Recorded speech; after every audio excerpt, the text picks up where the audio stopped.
Do we need to give you the clap first? Or? Excuse me, we only just met.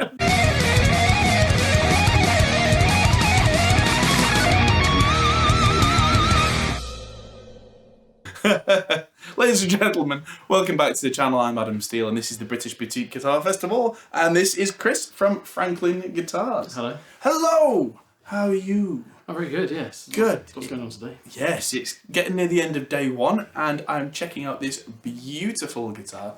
Does this have a model name? This is the Skybeam. Ah, beautiful. And it's made out of cars. Made out of cars, definitely, yeah. Yes. As evidenced by the wonderful orange colour that is very much sports car-ish. And this is about as close to a sports car as I think I will ever get. Yeah. I have this conversation with people all the time. I hate sports cars, but I love the look. Yeah, fair enough, yeah. No, it makes you play faster as well. So. Yeah.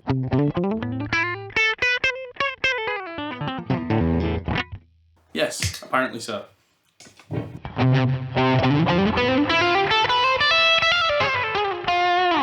Yeah, if I could play better, that would sound great. But yes, tell me a bit about what you do and what your guitars are all about. So these, all three of them are the Skybeam model. I've taken the S-Type and kind of made the guitar that I want it to be. So we've got about 1 centimetre or maybe 11mm more access here than you'd have. Ah, so I can put my thumb over at the 17th fret. Perfect. Yes. And we've got a... It's got a contoured heel in the back as well. Oh yes, yes it does.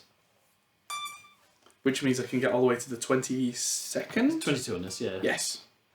Which works perfectly for me. I've never really seen the point of the 24th fret personally, but if I need a 24th fret I can go...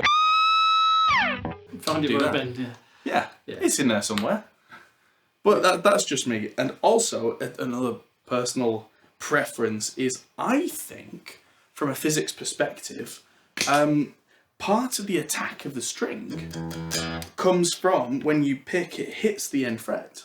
Okay. And depending where the end fret is, depends on how high or low that harmonic from the is. Ah, I've not heard that before. It's something that I definitely find is the case on bass, and of course, technically speaking, they work in the same way in terms of physics. So it must stand to reason that that's at least a small part of the sound. And then, of course, there's the pickup position, which can be moved more freely on a 22 because you're not fighting for space. And so this neck pickup is not right up against the neck, but it's a little higher up than it would be on a 24.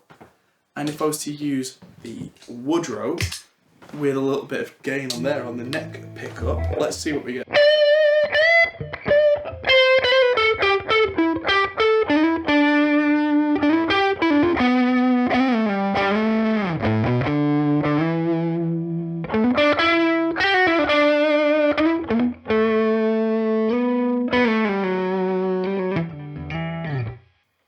See, that's really nice that it's the neck pickup is far up enough. I think we get that sweetness.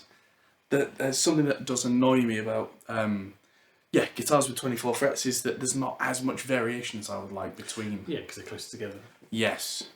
So that's something that I can see on these two, and it's 22 here as well. So they're all 22. They're all 22 fret, yeah. Cool. So we've got the hardtails on all of them as well. They're all hardtail, yeah. Woohoo! It's funny, I've brought my bass with the whammy on it just to annoy Henning, but on guitars I do actually like fixed bridge 99% of the time. Far more reliable, arguably better sustained because it's locked into the body. This has got ferrules on. It does have the sticky still on there, but of course that's just something that we could easily whip off. Do it! You do if you want. I was going to say, usually one of the first things that I do when I buy a guitar is do that. It just, it's just so nice.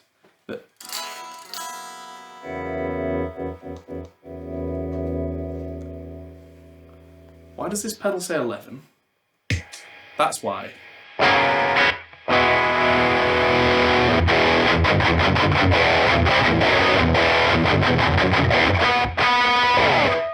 Right, that's why it does that. Okay. So the 1987 pedal from Volta, that's one of Henning's favourites, has a button that says 11. does that. I like. But this guitar seems very well suited to that. So who are the pickups from for this one? These are by Alchemy, and they're the Hartshorn pickups. They're a kind of a hot modern path approach. Right, okay. Because it's something that me and Henning did talk about off camera, is that a lot of the British builders do seem to prefer pickups that don't have a super full low end. It's a bit more lean and mean. Yeah. So that's definitely something you've gone for? I wanted to go for a more kind of a pokier, modern pokey, is that the right word? I think so, yeah. I mean, for me, that works. Mm-hmm. For me, I don't want guitars to have an overly thick low end. Yeah, because I think from a production standpoint. I was going to say, if you're noodling in your bedroom, you want kind of a bigger spectrum of sound. Yes. But if you're in a band, you kind of... But that's it. For the way that I think, I don't want to shelve too much low end out on the guitars. I want them to naturally have a clarity to them. And even on the low E here.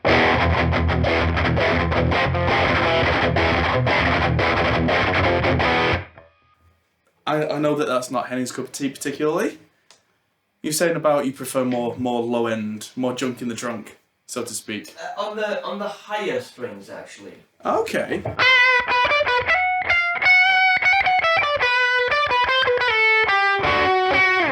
Well, let's try the neck pickup again.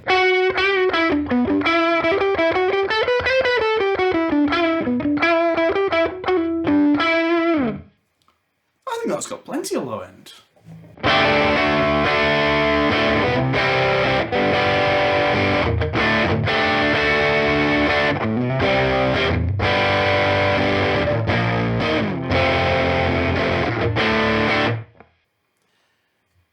Go. I think if you get two guitarists in the same room that both agree on something, then there's something wrong there. That's a very fair point. Let's have a play this one with this single pickup and see just how much difference that can make.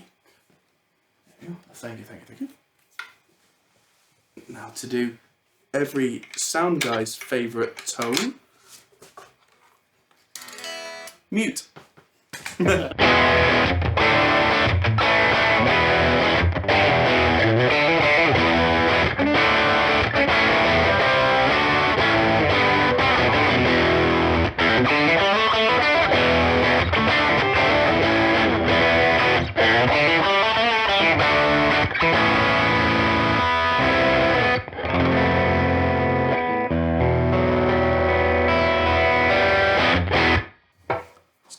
Very big dynamic range on it, and of course it should have a lot. Oh, there it is. I was going to say, the second I take my finger off the strings, there's the P90 in action. So who's this one by, the P90?